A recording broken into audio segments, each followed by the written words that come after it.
রাধে রাধে বন্ধুরা, আজ সকাল সকাল ঘুম থেকে উঠেই স্নান করে নিলাম, কারণ আজকের দিনটা আমার জন্য একটা স্পেশাল দিন। আর সকাল সকাল আমার স্নান দেখে মা তো পুরোই অবাক, কারণ আজকে যেই টাইমে আমি স্নান করেছি এই টাইমে অন্যদিন আমি ঘুম থেকেই উঠি না। সত্যি বলতে গেলে দিনে দিনে বড় হচ্ছে আর আমার অলসতা বাড়ছে। তোমরা যদি কেউ অলসতা কমানোর ওষুধ জানো, প্লিজ আমাকে কমেন্ট করে জানাবে। তো বন্ধুরা, আজকের দিনটা স্পেশাল হওয়ার কারণ তোমরা যদি পুরো ভিডিওটা দেখো তাহলেই বুঝতে পারবে।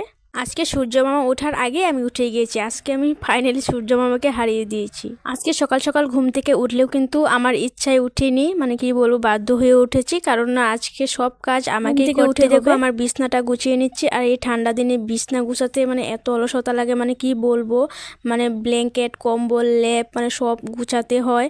আর প্রতিদিন এই এক কাজ করতে করতে আর ভালো লাগে না। মাঝে মাঝে তো আমি বিছনাও গুছাই না, এত অলসতা আমার শরীরে।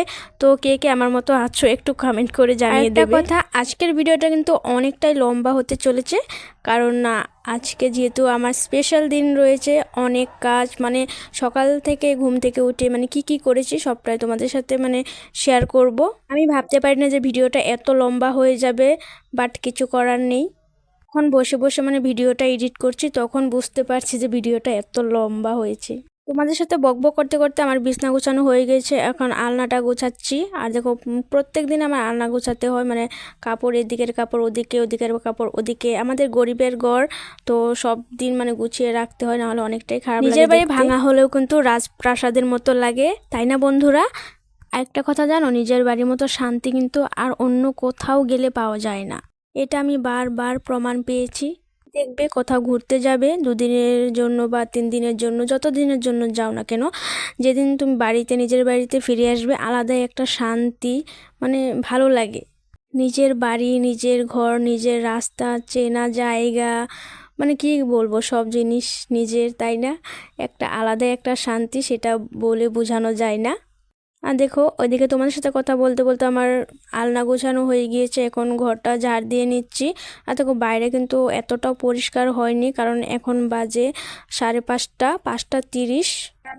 আমার ঘর ঝাড় দেওয়া হয়ে গিয়েছে, এখন উঠোনটা ঝাড়ু দেবো। আর আমরা কি বলবো, আমাদের গ্রামের বাড়ির উঠোন এত বড় হয় না, 3বার ঝাড় দিতে হয়, একবার সকালে, একবার দুপুরবেলা, একবার বিকেলে। আমার অবিবাহিত দিদি বা বোনদের বলছি, গ্রামের বাড়িতে কোনোদিনও বিয়ে করো না, তো 3 বেলা উঠোন ঝাড় দিতে দিতে তোমার কোমর শেষ হয়ে যাবে। গ্রামের বাড়িতে কাজ বেশি থাকলে কিন্তু আলাদা একটা শান্তি আছে। প্রত্যেক দিন 3বার উঠোন ঝাড় দিলেও কিন্তু আমার ভালো লাগে, কারণ আমার অভ্যস্ত হয়ে গেছে।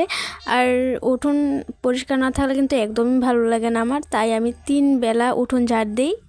আর সকালবেলা কিন্তু প্রচুর ঠান্ডা ছিল, আর আমি উঠোন ঝাড় দিতে দিতে কিন্তু আমার গরম লেগে গিয়েছে, তাই আমি স্টলটা রেখে তারপর উঠোন ঝাড় দিচ্ছি। উঠোন ঝাড় দিলে না ঠান্ডা লাগে না, কাজ করতে থাকলে ঠান্ডা লাগে না, আর যদি কাজ ছেড়ে তুমি বসে থাকো তাহলে দেখো প্রচুর ঠান্ডা লাগে। আর আমার কিন্তু উঠোন ঝাড় দেওয়া একদম কমপ্লিট, আর এখন বাইরের রাস্তাটা ঝাড় দিচ্ছি। তো বাইরের রাস্তাটা ঝাড় দিয়ে, আর আমাদের বাড়ির এরিয়াটা কিন্তু অনেকটাই বড়, উঠোনটাও যেমন বড়, রাস্তাটাও তেমন বড়। আমাদের বাড়ির উঠোন আর রাস্তা ঝাড় দিতে প্রায় 8 ঘন্টা লেগেই যায়। ভালো করে গুছিয়ে ঝাড় দিলে প্রায় 8 ঘন্টা লেগেই যায়। আর এদিকে দেখো, আমার বাবা আমাদের বাড়ির গরুর জন্য খাবার বানাচ্ছে। উঠোন ঝাড় দিয়ে সোজা চলে গেলাম রান্নাঘরে, আর রান্নাঘরে গিয়েই উনুন থেকে ছাই তুলে নিচ্ছি। উনুন থেকে ছাই তুলে উনুনটা লেপে নেব। আর আমাদের গ্রামের বাড়ি কিন্তু বেশিরভাগ উনুনে রান্না হয়, আর যেহেতু ঠান্ডা দিন চলছে তাই মা উনুনে রান্না করে, গ্যাস অন করেই না। আর এখানে উনুনে ছাই তুলে উনুনটা লেপে নিচ্ছি, কারণ না উনুন লেপা ছাড়া কিছুই রান্না হবে না, চাও বসানো যাবে না। প্রত্যেক দিন কিন্তু আমার মা উনুন লেপে বা ছাই তুলে, আজ আমি করছি, কারণ আজকে সকালে প্রচুর ঠান্ডা, যেহেতু মা কিছুই কাজ করতে পারছে না। এইদিকে দেখো, আমার মা কিন্তু দই তুলছে, কারণ আমার মামি দ্বিতীয়বারের জন্য মা হতে চলেছে, তাই মামি বলেছে দই খেতে ইচ্ছে করছে, তাই মা দই তুলছে। আমি যাব মামার বাড়ি বুধবারে, মামির জন্য দইটা নিয়ে যাব, তাই জন্য দইটা তোলা হচ্ছে আর কি। আর এই যে দেখো, আমাদের বাড়ি নিউ মেম্বার, তোমাদেরকে দেখানোই হয়নি। ও এসেছে বেশি দিন হয়নি, এটা বলতেও ভুল হয়, বেশি দিন হয়নি, জুলাই মাসে এসেছে, হয়েও গিয়েছে অনেক দিন। আর এই যে তার মা বাবা ওদেরকে দানা বানিয়ে দিচ্ছে, সেটাই খাচ্ছে ওরা। আর আমি দেখো সকালবেলা সব কাজ ছেড়ে কাঁপতে কাঁপতে স্নান করে চলে আসলাম, আর এসে এখানে কিছু মুখে ক্রিম মেখে নিলাম। এই কালো মুখে সাদা ক্রিম মেখে একদম লিপ বাম মেখে ফিটফাট হয়ে যাচ্ছে।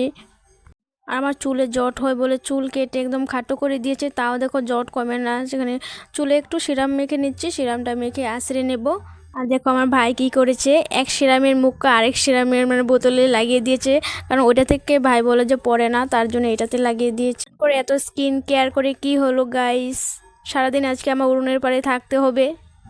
কিছু করার নেই, যেহেতু আজকে সব কাজ আমি নিজের হাতেই করব। আর দেখো উনুনের পাড়ে এসে আমি আগুনটা ধরিয়ে নিচ্ছি, কারণ সকাল সকাল আমার মা গরম জল খাবে আর আমিও খাই। আমাদের বাড়ির সবাই প্রায় গরম জল খায়, সকাল সকাল গরম জল খাওয়া কিন্তু অনেকটাই ভালো, মানে হালকা গরম। যেহেতু প্রত্যেক দিন মা রান্না করে আর আজকে আমি এসেছি রান্না করতে, আমি তো আগুন তো মানে ধরাতেই পারছি না, মানে এত অসুবিধা লাগছে, ভাল লাগছে না। আজকে কিন্তু অনেক রান্না করব, তার জন্য উনুনেই মানে রান্না করব। গ্যাসে রান্না করলে অনেকটা দেরি হয়ে যাবে, মানে অনেক রান্না। সিম সিম আগুন ধরে যাও, আর দেখো সিম সিম করতে আমার আগুন ধরে গিয়েছে। আর এখানে আমি আটা নিয়ে চলে আসলাম, আটা চালবো, যেহেতু আজকে লুচি হবে। লুচি প্রথমে ভেবেছিলাম পালেং পাতা এনে, মানে পালেং পাতা থেকে রস বের করে তারপর লুচি বানাবো। তার মানে গ্রিন কালারের লুচি হয়, দেখতে অনেক সুন্দর হয় আর মানে খেতেও টেস্টি হয়, একটা এক্সট্রা ফ্লেভার আসে।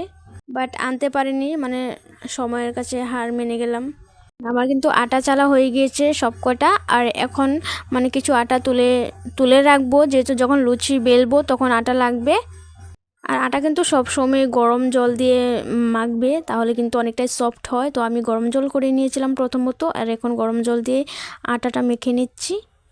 আর অনেক ভয়ে ভয়ে কিন্তু আমি আটা মাখছিলাম, কারণ মানে সব কটা আটা দিয়ে দিয়েছি, মানে অল্প আটা রেখে, মানে ভাবছিলাম যদি জল বেশি হয়ে যায় তাহলে গেল, আবার দোকান থেকে মানে আনাতে হবে আটা। তো অনেক ভয়ে ভয়ে আটাটা মাখলাম। ওইদিকে আমি আটা মেখে রেখে দিয়েছি রেস্টে, আর এখানে আমি মানে সবজির জোগাড় করছি। এখানে আমি আদা ছোলাচ্ছি, আদা, কাঁচা লঙ্কা, মানে যা যা লাগে আর কি সবজি, সব কিছু মানে রেডি করছি। রান্না করার সময় যেন দৌড়োদৌড়ি করতে না হয়, তার জন্য আগে থেকে সব কিছু রেডি করে নিচ্ছি। তো রান্না বসে দৌড়োদৌড়ি করতে আমার একদমই ভালো লাগে না। আমি রান্না করতে আসলে মানে সব কিছু আগে রেডি করে তারপর রান্নায় বসবো, বুড়ি মানুষের মতো। প্রথমত ভাবলাম ডালটা বসিয়ে দিই, কারণ ডাল সিদ্ধ হতে অনেকটাই দেরি লাগবে। তাই আমি মানে ডালটা বসেছে। তো ডালে ছিল আজকে মুগ ডাল, মানে লাউ দিয়ে মুগ ডাল রান্না করব। মুগ ডালটা কিন্তু হালকায় ভেজে নিলে খেতে ভালো লাগে, মানে একটা এক্সট্রা ফ্লেভার আছে। আর অনেকেই আছে মুগ ডালটা কিন্তু ভাজে না, এইভাবে মানে বসিয়ে দেয়। আমরা কিন্তু এইভাবে খাই না, আমরা মুগ ডালটা ভেজে তারপর রান্না করে খাই। এখন মুগ ডাল বসানো হয়ে গিয়েছে, এখন দিয়ে দিব নুন, কারণ নুনটা দিলে মুগ ডালটা তাড়াতাড়ি সিদ্ধ হবে। আর এইদিকে দেখো আমার মা আমাদের বাড়ির গাছের লাউ নিয়ে চলে আসলো মুগ ডালে দেওয়ার জন্য। আর এই দেখো আমাদের বাড়ির সিম, লাউ সব কিছু আমাদের বাড়ির গাছে, শুধু বাঁধাকপিটা বাজার থেকে কিনে এনেছে। আর এদিকে আমাদের মুগ ডাল রান্না হয়ে গিয়েছে, এখন সম্বাস দেবো। সত্যি কথা জানো বন্ধুরা, এত বড় হয়ে গেছি এখনো মুগ ডাল মানে সম্বাস দিতে পারি না, মানে শব্দ একটা হয় না, সাউন্ড, আমার অনেকটাই ভয় লাগে। তো মাকে বললাম সম্বাস দিয়ে দিতে, মানে ঢেলে দিতে, তো মা ঢেলে দিল।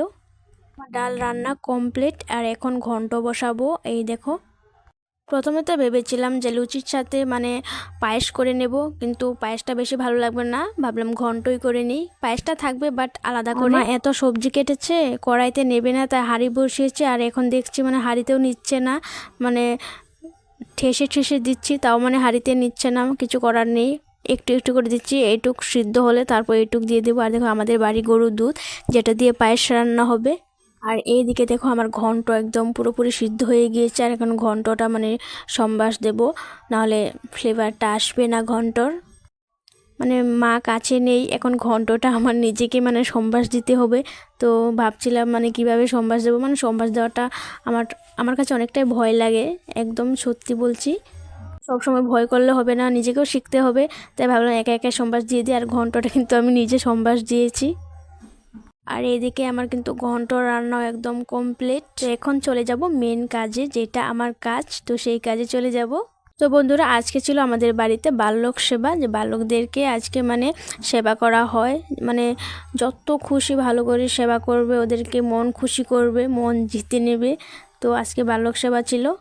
তো এই বালক সেবাটা হলো আমার জন্মদিন উপলক্ষে দেওয়া। তো আমার জন্মদিন চলে গিয়েছে 20 তারিখে, বাট 20 তারিখে কিছুই করতে পারিনি। আমার অনেকটাই খারাপ লেগেছে, কি বলবো, 20 তারিখে আমার এক্সাম ছিল। মনে করো নিজের জন্মদিনের দিন যদি এক্সাম থাকে তাহলে কেমন লাগে, মানে কিছুই করতে পারিনি, তাই আজকে দিচ্ছি। তো এখানে আমার সব রান্না হয়ে গেছে, মুগ ডাল আর ঘন্ট, যেহেতু তোমাদের সাথে সব রান্না আমি শেয়ার করতে পারিনি। আর এখানে পায়েস, পনির তরকারি, লুচি আর এখানে ভাত হচ্ছে। তো এখানে আমি সব বালকদেরকে পা ধুইয়ে তেল দিয়ে এখানে বসিয়ে দিয়েছি। এখন ওদেরকে তিলক করতে হয়, তো তিলক করে দিচ্ছি, এক এক করে সবাইকে তিলক করে দিচ্ছি। ভাবছে আমাদের সাথে কি হচ্ছে, আমাদেরকে এত যত্ন করা হচ্ছে। কিছু কিছু বালকরা আমাকে জিজ্ঞেস করছে যে মাসি আমাদেরকে কি পিকনিক খাওয়ানো হচ্ছে। আমি বলছি কি হ্যাঁ, তোরা বসে থাক, তোদেরকে আজকে পিকনিক খাওয়ানো হবে। ওরা তো পিকনিকের কথা শুনে অনেক খুশি, মানে কি বলবো। আর সবাইকে তিলক দিয়ে এখন প্রতিবার ধুনা দেওয়া হচ্ছে ওদেরকে, বালকদেরকে কিন্তু ভগবানের সমান মানা হয়। এখন কিন্তু সবাই খেতে বসে পড়েছে। আর প্রথমত সবাইকে দিয়েছি দুটো লুচি আর দিয়েছি ঘন্ট, কারণ ছোট ছোট বালকরা বেশি খেতে পারে না। তো সবাইকে খাবার দিয়ে এখন সবার কাছ থেকে নাকি প্রসাদ তুলতে হয়, বালকদের কাছ থেকে। তো প্রসাদ তুলে নিলাম, আর প্রসাদ তোলার পর ওদেরকে দিলাম অল্প অল্প করে ভাত আর ভাজি, ডাল, সাথে দিয়ে দিলাম পনির তরকারি। তো ওরা সবাই খাওয়ার পর দিয়ে দিলাম একটু করে পায়েস আর দিয়ে দিয়েছি মিষ্টি। এই বালক সেবা দিলে কিন্তু সবাইকে বস্ত্রদান করতে হয়। তো আমি যতটুকু পেরেছি ওদেরকে খুশি করার চেষ্টা করেছি। ভবিষ্যতে ভগবান যদি আমাকে দুহাত ভরে দেয়, আমি ওদেরকে দুহাত ভরে দিতে পারবো। তো বালক সেবাটা তোমরা কারা কারা মানো অবশ্যই কমেন্ট করে জানাবে। তো আজকের জন্য এইটুকু, সবাইকে টাটা।